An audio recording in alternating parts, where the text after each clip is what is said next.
Fala aí pessoal, beleza? Como é que vocês estão? Videozão de domingo, é aquele vídeo que, assim como de quarta-feira, eu saio um pouco de relatório gerencial e trago assuntos relacionados a fundo imobiliário ou alguns assuntos que me interessam, né, e que eu acho que vai agregar a vocês.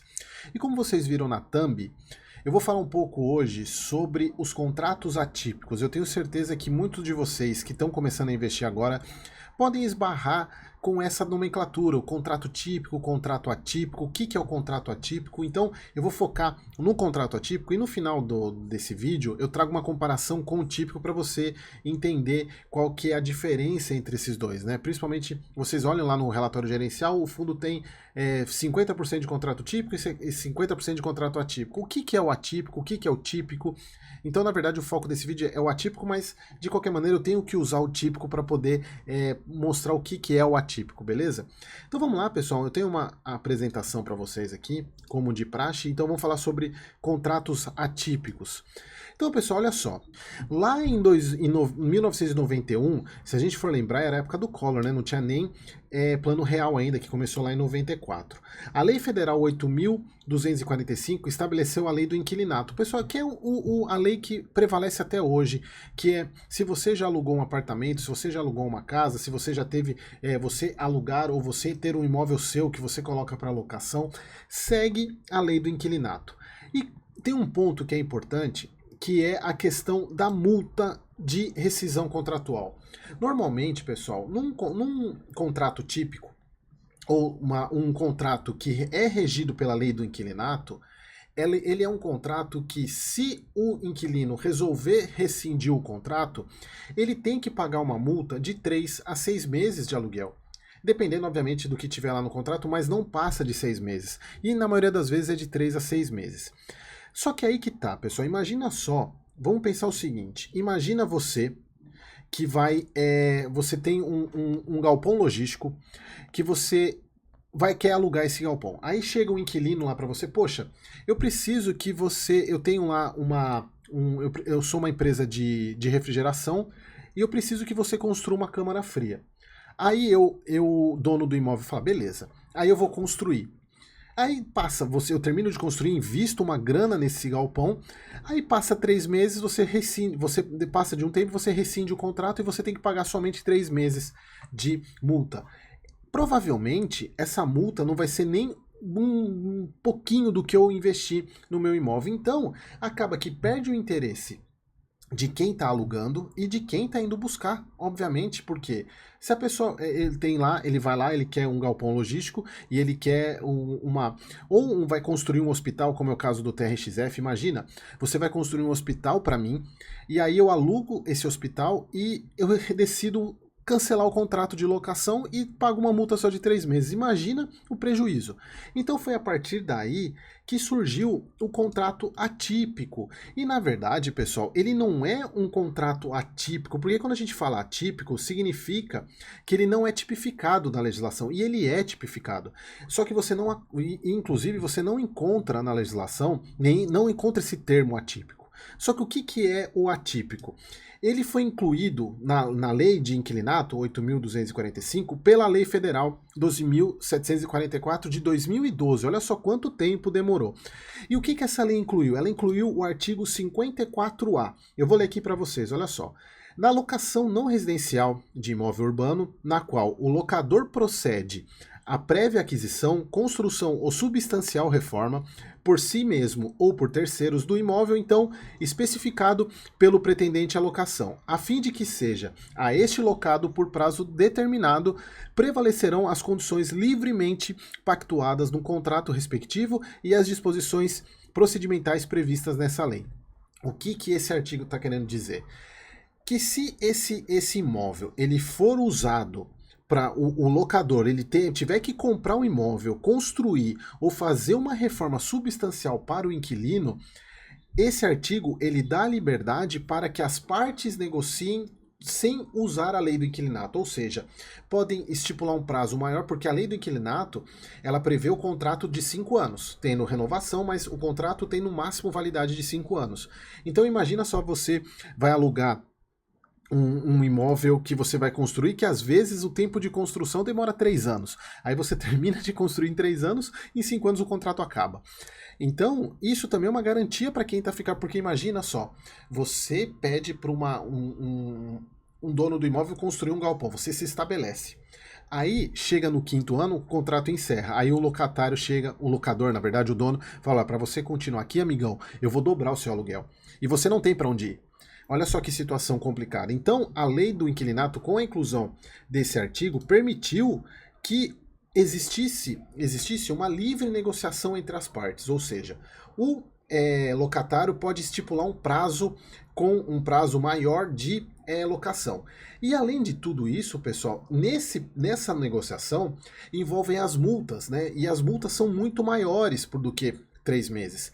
Normalmente, as multas de contrato atípico, elas são todo o prazo contratual. Exatamente porque, imagina, você pede você é dono de um galpão logístico, e aí o inquilino chega: eu quero que você construa um galpão frigorífico para mim. E aí você aluga por 20 anos. Aí chega no 5º ano, eu vou sair. Eu falo: não, eu quero sair, eu não vou mais sair. E aí como é que fica? Provavelmente, no 5º ano, você, dono do imóvel, nem pagou a obra que você fez ainda. Então, isso garante também que o inquilino que entrar, ele não vai sair antes. Então, meio que vira uma proteção para os dois lados esses contratos. Por quê? De um lado, você tem um contrato de longo prazo, onde o inquilino que está lá tem a garantia que ele vai ter sua operação mantida, e por outro lado, o dono do imóvel vai ter uma garantia que o imóvel vai se pagar, né, se pagar nesse prazo. Porém, pessoal, não é, como a gente leu aqui, está escrito aqui, ó: o locador procede à prévia aquisição, construção ou reforma substancial. Então, não é qualquer contrato que pode ser atípico. E aí, eu coloco aqui para vocês regras para contratos atípicos, porque não pode ser contra qualquer um que pode virar um contrato atípico. O mais famoso, que acho que todos vocês conhecem, já devem ter visto, é o chamado Build to Suit, ou seja, construído para ocupar. Mais ou menos essa é a lógica. Como é que funciona esse Build to Suit, pessoal? É o contrato que, por exemplo, o TRXF. O Einstein vai lá, ele faz uma negociação com o TRXF vai lá, compra o imóvel, constrói o hospital para ele, e o Albert Einstein, né, vai ocupar e alugar esse imóvel durante 20 anos, eu não sei quanto que é o prazo. Então essa é a modalidade de Build to Suit. O inquilino chega para o dono do terreno, do imóvel, e vai lá e fala: ó, você vai construir tal jeito para mim. Também, pessoal, tem uma outra modalidade que é a compra sobre encomenda, ou seja, você não quer desprender o caixa para comprar um imóvel. Aí o que você faz? Fala: fundo imobiliário, compra esse imóvel dessas características para mim, que eu vou alugar ele de você. Então isso é muito importante, porque você acaba não precisando desprender de caixa, né? Porque você precisa do imóvel, você precisa de um galpão, por exemplo, só que você não tem dinheiro para comprar esse galpão todo. E o que você faz? Fundo, compra esse galpão para mim, que eu alugo ele para você por 20 anos. Vai ficar muito mais em conta para o inquilino, né? Porque em vez de ele pagar o preço do imóvel, ele vai pagar o parcelamento, e aí o fundo imobiliário também garante que durante esse prazo de 20 anos, 20, 30 anos que seja, ele vai ter o dinheiro que ele investiu no imóvel para ele, não corre o risco do inquilino sair. E nessa compra sob encomenda também, pessoal, pode ser também uma questão de uma reforma robusta, como a gente viu lá atrás. Você compra, o fundo fala: olha, eu quero aquele galpão ali, só que eu preciso que você transforme ele para mim, como a gente viu, num galpão frigorífico. Então o fundo vai lá, compra o imóvel, constrói ou transforma esse imóvel, e aí o inquilino aluga e tem esse prazo longo aí de locação. E por fim, pessoal, eu tenho certeza também que vocês já ouviram falar do sale leaseback. O que é o sale leaseback? Quem é cotista da RZTR já deve ter ouvido muito falar isso, mas basicamente tem alguns fundos que, por exemplo, eu sou o dono do terreno, eu sou o dono do prédio. E aí eu falo: poxa, eu tô cheio de dívida, o que eu faço? Eu não tenho dinheiro. Aí o que eu faço? Fundo, você compra o meu imóvel que eu alugo ele de você. Ou seja, eu sou o dono do prédio, só que eu preciso de dinheiro, eu tô cheio de dívida, eu preciso pagar essas dívidas. Então o que eu faço lá? Ó, fundo, compra o imóvel de mim e eu alugo esse imóvel de você. Então, essa modalidade de sale leaseback é como se o dono do imóvel vendesse e alugasse o próprio imóvel que era dele. Assim como a RZTR nas fazendas, né? Só que a questão da opção de compra é do RZTR. Mas o Grupo Pão de Açúcar fez muito isso, com vários fundos, aí ele vende um imóvel e pega o dinheiro e aluga esse imóvel. Agora, imagina você, fundo imobiliário, se tivesse que seguir a lei do inquilinato, onde 5 anos o locatário resolve parar de pagar. Então, é por isso que para esse tipo de modalidade, o sem leasing back, é um contrato atípico. Ele precisa ser longo, porque você, fundo imobiliário, comprou um imóvel, você precisa ter esse dinheiro de volta. E você não vai ter esse dinheiro em 5 anos, você vai ter em 20 anos, obviamente, parcelado, né, com os pagamentos dos aluguéis. Então, a modalidade sem leasing back, ela é muito utilizada para contrato atípico. Então, pessoal, agora que vocês já entenderam como é que funciona um contrato, o que é um contrato atípico, eu vou mostrar para vocês agora uma tabelinha, o que diferencia um contrato atípico de um contrato típico. Primeiro, eu coloquei aqui a variável, coloquei o contrato típico e o contrato atípico. Quando a gente fala do regramento, o contrato típico, ele tem que respeitar o Código Civil e a lei do inquilinato. Vocês lembram, como eu falei lá no início? E o atípico é uma livre negociação.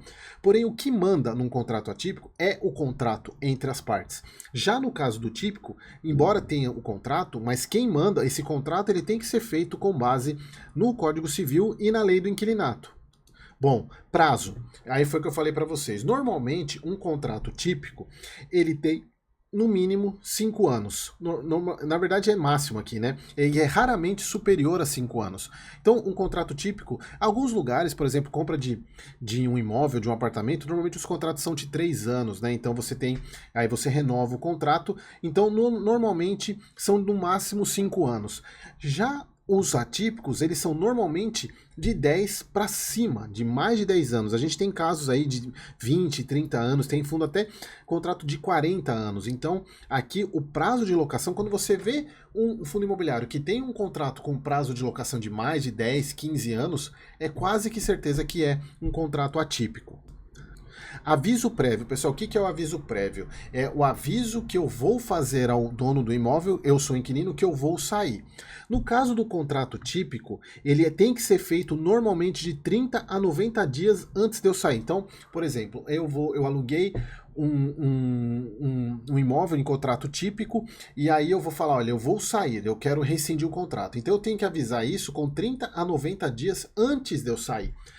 Já o contrato atípico, esse aviso prévio, ele tem que ser no mínimo de 6 a 1 ano, mas a gente tem casos, pessoal, que o contrato atípico, aviso prévio, tem que ser de 18 meses, ou seja, eu falo, o dono do imóvel, o fundo imobiliário, eu vou sair, eu vou rescindir o contrato.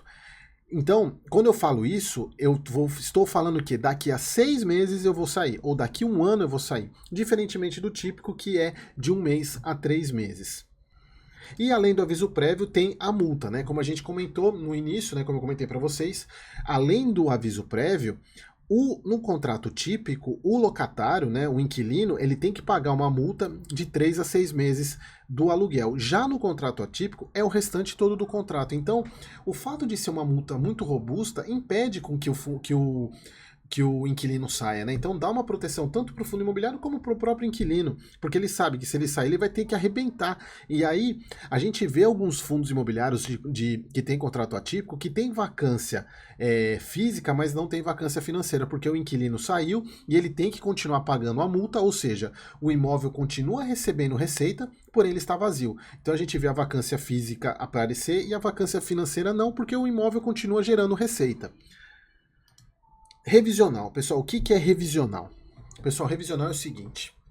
Vamos supor o seguinte, você alugou, você tem uma laje comercial, aí você alugou, fez um contrato típico com uma empresa por 5 anos, a R$100 um metro quadrado de locação. Passados 3 anos, você vê que a região toda passou para R$150 o aluguel. E aí o que você faz? Eu falo, ô inquilino, vem cá, meu amigão, a gente precisa dar uma revisada nesse contrato aí, porque todos os pares aqui nos prédios vizinhos e todo mundo está pagando 150 e você está pagando só 100, então a gente precisa ter uma revisional. Então, quando você vê num contrato, num relatório revisional, e a gente está falando de contrato atípico, já no contrato típico, no contrato atípico, as partes abrem mão do revisional exatamente porque é um contrato longo, então você tem somente o reajuste inflacionário. Já no caso do típico, você tem a questão da revisional sendo feita no terceiro ano. E aí eu quero voltar aqui para mim, porque vocês podem estar se perguntando, Eric, o que acontece se a parte, porque aí na verdade a revisional ela é chamada normalmente pela parte que está se sentindo prejudicada. Pode ser o inquilino que chame também, porque ele está pagando R$100 o metro quadrado, mas houve uma desvalorização no entorno que os aluguéis passaram para 80. Então ele vai chamar o fundo, falar, fundo, eu quero fazer uma revisão no meu contrato aqui, porque tá todo mundo pagando 80 e eu continuo pagando 100. Aí, pessoal, o ideal é sempre que as partes elas tenham um acordo. Obviamente, tenham acordo nessas revisionais, o que normalmente acontece. Mas aí você pode estar se perguntando, Eric, e se acontecer de a região aumentar? Você está com aluguel de 100 e a região aumentar para 150 e o inquilino não aceita essa revisional, ele não quer. O que acontece? O fundo imobiliário entra na justiça. Isso é permitido, ele entra na justiça, o juiz chama um perito, o perito vai lá, avalia a situação, avalia se de fato o fundo imobiliário tem razão, e se ele der razão para o fundo imobiliário, por judicialmente o contrato tem a revisão. Então isso é permitido, porque é uma maneira de equilíbrio de contrato, né? Você vê que existem regiões na redondeza que o aluguel está maior ou menor, então a parte se sentir prejudicada, ela senão poderia sair e alugar outro. Alugar lá, só que ela vai ter que pagar a multa, né? Então existe essa prerrogativa de você, sentindo a parte prejudicada, chamar a revisional e a parte que tem que aceitar não aceita, aí você pode, ou o inquilino ou o fundo imobiliário, acionar a justiça e aí vai ter uma perícia, vai se constatar que de fato a região aqui aumentou e o aluguel está 130, então vocês aí acertam, vocês têm que ser no mínimo 120, por exemplo. Então isso acontece. Bom, aí voltando aqui, nós temos a renovatória. Pessoal, a renovatória é a renovação do contrato. E aí, no caso do contrato típico, imagina você aluga um imóvel por 5 anos. Chega no final do contrato, se você não foi inadimplente, se você não teve problema nenhum, você tem a prerrogativa, isso no contrato típico, tá? Tem a prerrogativa de alugar, de renovar o seu contrato. Obviamente, pactuando novos preços, tudo mais.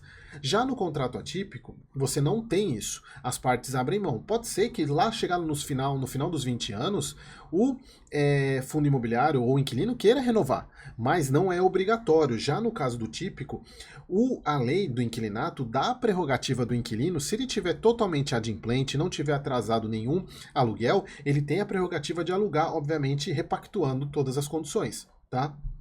E por fim, pessoal, a questão da previsibilidade de renda no caso do contrato típico e do contrato atípico. Obviamente, pessoal, quando a gente tem um contrato atípico, a previsibilidade para o fundo é muito maior, exatamente porque você tem um contrato longo, você tem um contrato que o inquilino, em tese, não tem interesse em sair, porque se ele sair ele vai ter que pagar uma multa gigantesca, né? Ele vai ter que pagar o restante do contrato. Já no caso do típico, é menor a previsibilidade porque você tem um contrato menor. Só que aí, pessoal, para a gente encerrar o vídeo, aí você pode enxergar, pô, então eu tenho um fundo imobiliário que tem mais contrato típico do que atípico. Será que é melhor ou pior? E aí você pode, à primeira vista, falar, não, é melhor ter atípico. Por quê?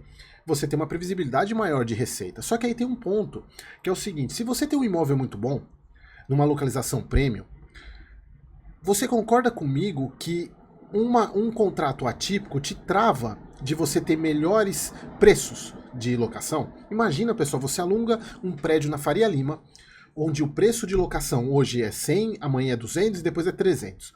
Imagina você faz um contrato atípico com uma empresa por R$100, por 20 anos, só tendo reajuste inflacionário, enquanto nos outros lugares o aluguel já está 200, 300. Então, quando a localização é boa e, de fato, a prerrogativa e o poder de barganha fica na mão do fundo imobiliário, obviamente é melhor que ele tenha contrato típico. Porque além dele ter a possibilidade de fazer revisional, ele na renovatória ele pode negociar condições melhores. Então, tomem muito cuidado, porque eu já vi muita gente falando que contrato atípico é melhor por causa da previsibilidade. Não necessariamente. Quando o fundo tem imóveis muito bons, muito bem localizados, obviamente que um contrato típico é melhor por causa da chance de a valorização vai acontecer e a chance do fundo negociar coisas melhores, beleza? Então, pessoal, era isso que eu queria trazer para vocês. Mais um vídeo aí de conceitos de conteúdo. Não é um vídeo de conceitos mais simples, então alguns fins de semana eu entro com conceitos mais básicos, outros mais avançados, porque eu quero que vocês se transformem em bons investidores de fundo imobiliário, assim como outros ativos, beleza, pessoal? Então, bom domingo para vocês e espero vocês no próximo vídeo.